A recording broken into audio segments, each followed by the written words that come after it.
Welcome to My Business Matters, the Michigan Chamber podcast. Welcome and thanks for listening. I'm Jim Holcomb, President and CEO of the Michigan Chamber. And today we're going to be talking about everybody's favorite topic, especially as we get into summer driving season, fixing the roads and bridges in Michigan. But we're going to be tackling one of the key challenges right now that may not be as well understood, and that's the aggregates and the cost and supply issues that kind of surround that. We're joined by two experts today who are focused on this industry. They work every day on these issues. They'll help us break down what's happening, why it's happening, and how we can ensure a bipartisan fix here from Lansing. We have Doug Needham, the Executive Director of the Michigan Aggregates Association. Welcome, Doug. And Kelly Kuiper, she holds kind of a unique perspective, sitting in two seats. She's the Director of Business Development for Great Lakes Excavating Services, and she's also a Georgetown Township Planning Commissioner in Ottawa County. Welcome. Welcome, thanks. Well, policymakers, politicians, media, the general public, we're all discussing infrastructure all the time, it seems like, and what Michigan should be doing to improve. But despite all the talk, I still don't think many people have a full picture just of what really is going on in terms of raw materials and what we're going to need to achieve even our most modest goals. Doug, can you kind of give listeners a better understanding of the definition of aggregates and why they're so important? Sure, Jim. Again, thanks for having giving me the opportunity to be here today. Great question. What is aggregate? We hear that quite a bit. And it is the sand, the gravel, the crushed stone, the recycled aggregate that is the basic building blocks that's used for various construction projects. We use it for our roads, our bridges, factories, distribution centers, but also our homes, in our bridges, in our basements, in our driveways and sidewalks. So it is the building block of Michigan. It makes up about 95% of asphalt and 85% of concrete. So aggregate rocks build Michigan. Yeah, and so what I'm hearing you say too, it's not just the roads and bridges, it's all of our building materials. Right. And are there different grades and sizes, or is it just all as one and you kind of get it and use what you have? Nope, but a construction grade aggregate has to have specific characteristics and physical properties in order to be used. Stone has to have good durability if it's going to be used in our road surface, so that when it gets wet, we have the ability to stop and we just don't slide. Mm-hmm. Stones have to have a good quality, so in the winter, they don't pop and blow our roads and bridges apart with the freeze thaw that we have here in Michigan. So just because you see stones and sand does not make it construction grade material. It actually has to have specific material characteristics. So there's a lot of science still behind all of this. I kind of think about it's kind of like a cake mix. You have a certain recipe and you get this cake with this recipe. Absolutely. We want our roads and bridges and our buildings to last. We live in a pretty harsh environment with our freeze thaw, so we want to make sure that we have the best materials that's used in the construction of those infrastructure. Mm-hmm. Kelly, from an industry perspective, what are some of the challenges you're seeing right now, or what are you dealing with out in the real world, as a lot of people would say? Right. Really, I think the ultimate issue that I experience as an applicant is a lack of consistency across the board. So one community doesn't have a mining ordinance. The next community, potentially reasonable to work with. The next community is putting on a moratorium as soon as they hear the word or mention that an applicant is coming with a mining project. And so really it's this lack of consistency that's causing my business to experience delays. I'm experiencing financial constraints just with all of the added reports and applications that well exceed the authority of these local units. But really, I can't predict what I'm going to experience at a local unit. And that's the most frustrating part. So you're getting a patchwork of regulations across the state where you have to go municipality to municipality and try to figure out what they want. Correct. And that's not necessarily unique. Each local unit has their own zoning ordinance, and there's nuances to those ordinances, but it's more than that. It's that they're exceeding their authority by requiring reports and different analysis that aren't listed in the ordinance. And they're really doing it under the guise of the Planning Commission has the authority to request whatever they need to make an informed decision. But as an applicant, I have to go and prepare my site plans based on that list of criteria in the ordinance. And when that's not the actual list of criteria that I'm being held to, I can't do my job well. Doug, you're members in the association. How often are they having to go in to a local unit of government to kind of ask for a permit? Isn't it they have the land, you just start digging and away you go? Oh, no. Before we put a shovel in the ground, we do have to go to the local township right now in order to get a permit to mine the material that's on our land. And that's where the resistance is coming. And what's our status right now in Michigan, kind of current lay of the land? Do we have enough material? Do we not? Is this a forward-looking issue where people are trying to deal with something that's going to happen 10, 20 years down the road, or do we have a problem right now? So we are blessed with fantastic material in this state. As the glaciers receded thousands of years ago, they left these nice deposits of construction-grade sand and gravel. The problem is we're having issues getting access to it. So we may know where it is at certain locations. We go to the local townships, as Kelly has said. We say we would like to mine the material on our land so that we can provide it for the infrastructure projects. And the communities are putting up a lot of roadblocks. Delay tactics, denials is very, very common throughout the entire industry right now. But we only need to go when the material that we're mining in the location is being depleted. And unfortunately, that's happening at a very rapid pace right now. So our infrastructure, as you know, ASCE put out an infrastructure report for Michigan last week, gave our infrastructure a C-. Our roads are a D, bridges a D+. You know, the governor is doing all she can to try to help fix our crumbling infrastructure. We have a $3.5 billion bond program that we're working our way through. So the demand is extremely high right now. But it unfortunately comes at the cost of, at the same time, I guess, as the locals are having these traveling activists that go around the state, and they actually really enjoy helping communities deny permit applications that are being submitted for the basic raw material that we need in an everyday life. As I say, this material, we just can't go mine it anywhere. We have to mine it where Mother Nature laid it. And unfortunately, it has been laid in some of these communities that are really putting up a lot of resistance. Kelly, what happens when a local does deny?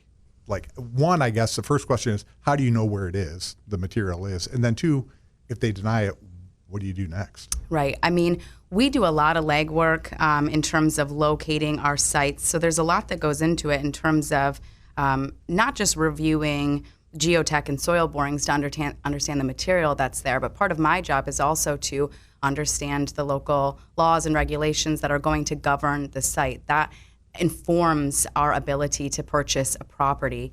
But ultimately, even before a community denies a project, I have a sense that it will potentially be denied. If you've ever been to a planning commission meeting, which most people don't, they can go their entire life without setting foot into a local public meeting. And that's probably a good thing if you can avoid it. Probably a good thing.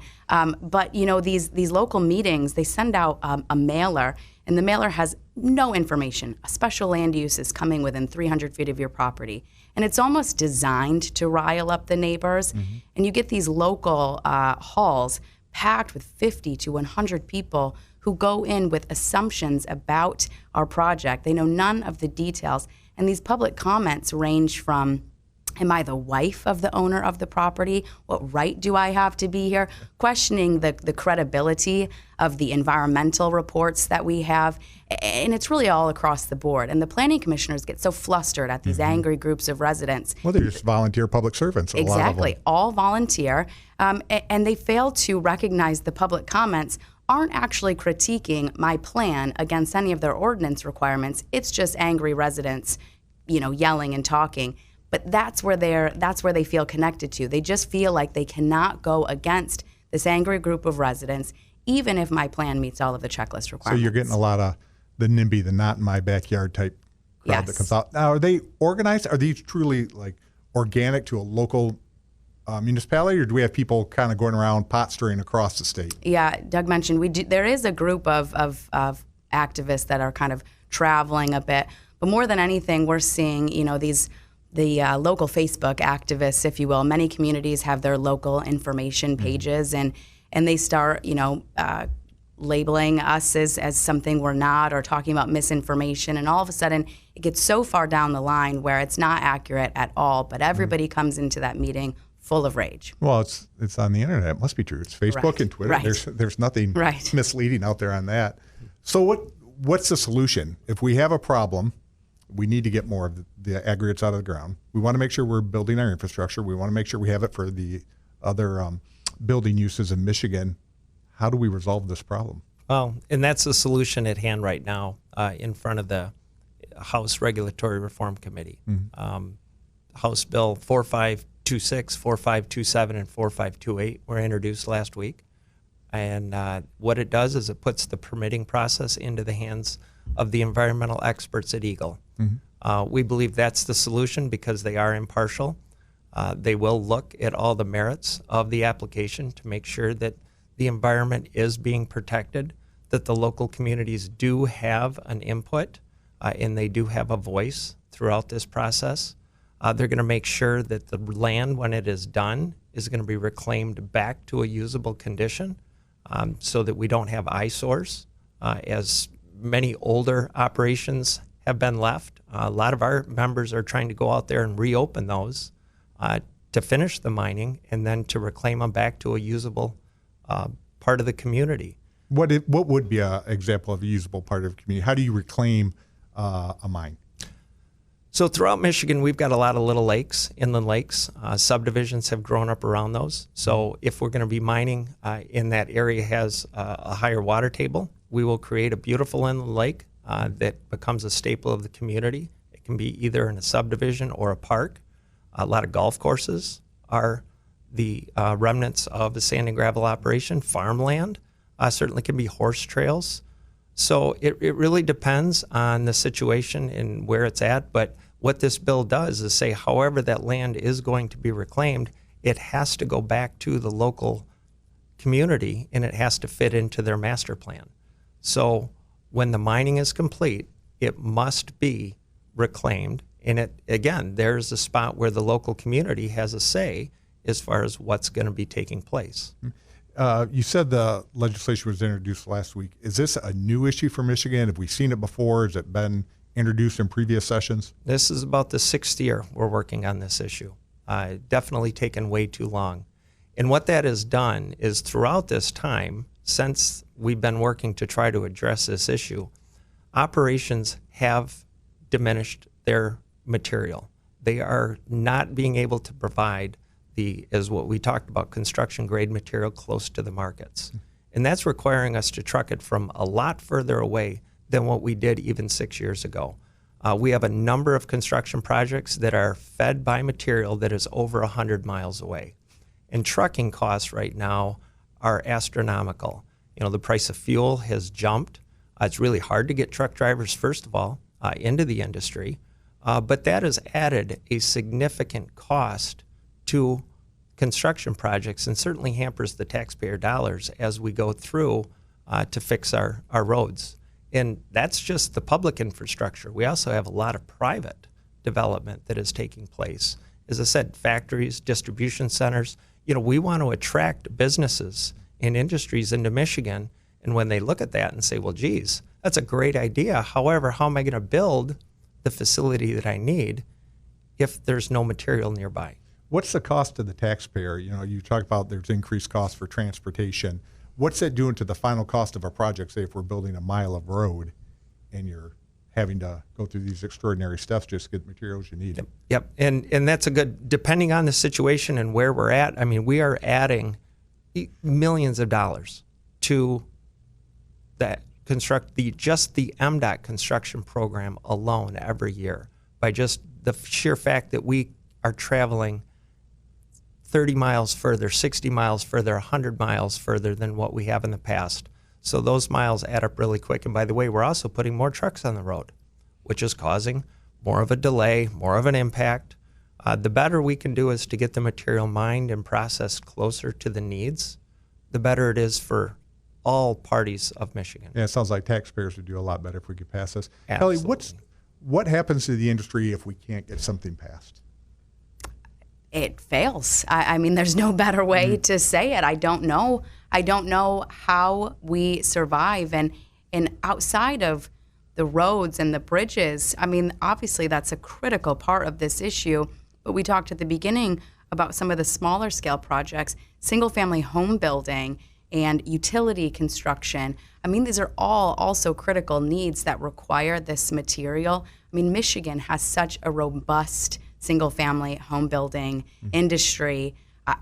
To see that all go away over something that's so easily fixable, to move this entitlement process from this local unit that does not have the experience, knowledge, and understanding of the nuances of mining, moving it to the state that has that level of experience and scientific understanding of mining, getting it to that appropriate authority to keep things moving along just seems so logical. It's hard to wrap your head around how there's so much pushback. Yeah, Doug, does Eagle, do they currently handle other industries this way? Where are there other industries we can point to that it's not a patchwork, municipality by municipality, but actually there's one unified standard and everybody in the state's going to have to live and play by the same rules? Absolutely. There are other extractive industries that get their permits through Eagle: oil, gas, the metallic mining, so the nickels, the coppers. Oh, so other mines are already doing it. They are doing programs it. Similar to right. this. So what we are looking to do is to be in line with them.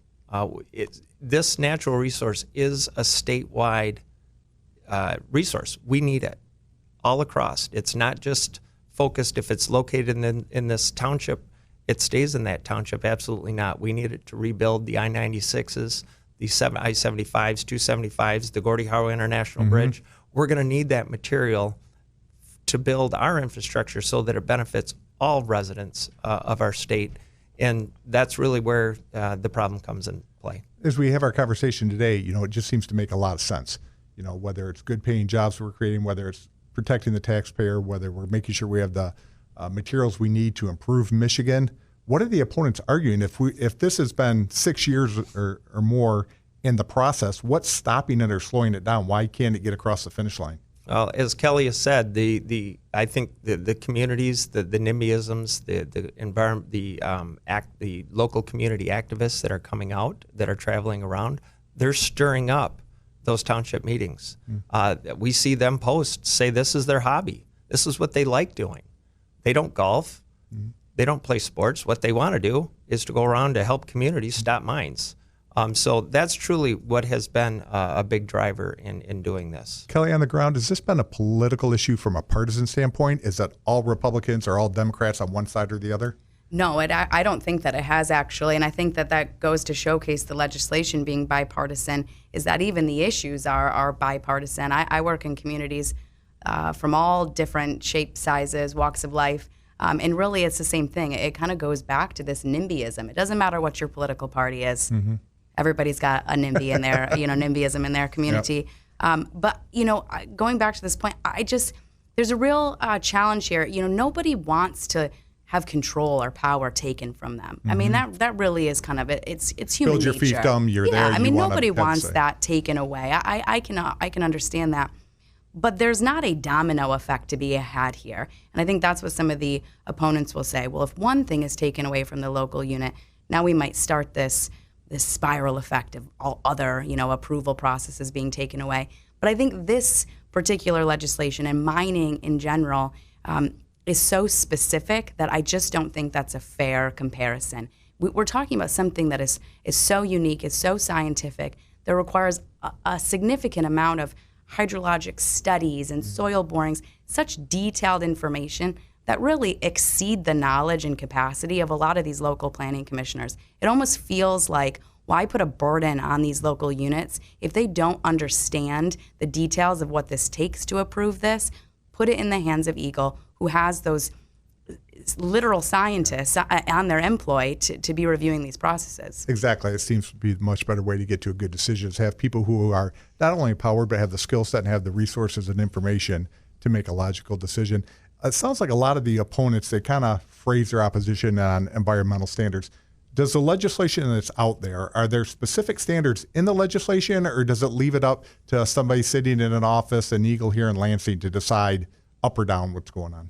No, this bill certainly does. First of all, it does maintain all of the environmental protections that are in place right now, and it actually goes further and enhances them. There are a number of provisions put in the bill that requires that topsoil have a topsoil conservation plan so that it is not stored, and over time the microorganisms die off, that at least it can be a viable place to, or a resource into the future.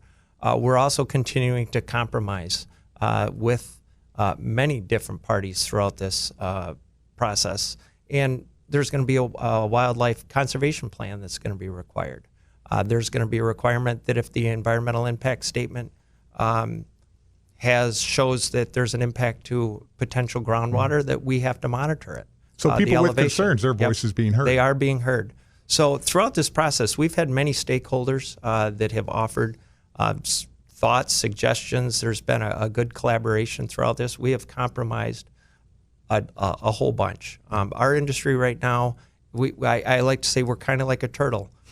We're trying really hard to get moving, but we're on our back. And in order to continue to move our state forward and to continue to improve our infrastructure, we have to get access to this material in order for us to continue to grow. Well, it sounds like for the betterment of Michigan, we got to get you flipped off your shell. We got to get you moving forward. We got to make sure taxpayers are protected, the environment's protected, but that we have good paying jobs and the resources we need to improve Michigan's infrastructure, because that's going to benefit all of us. Yes. Now, we're coming down to kind of running out of time. What's one or two things that we haven't covered yet that you think our listeners should know about this issue? Obviously, it's very complex, but I want to make sure I give you the last word. I want to kind of tag off of the environmental issues, if you will, and say that there's been a lot of conjecture that's been made about how it doesn't protect certain features of the land.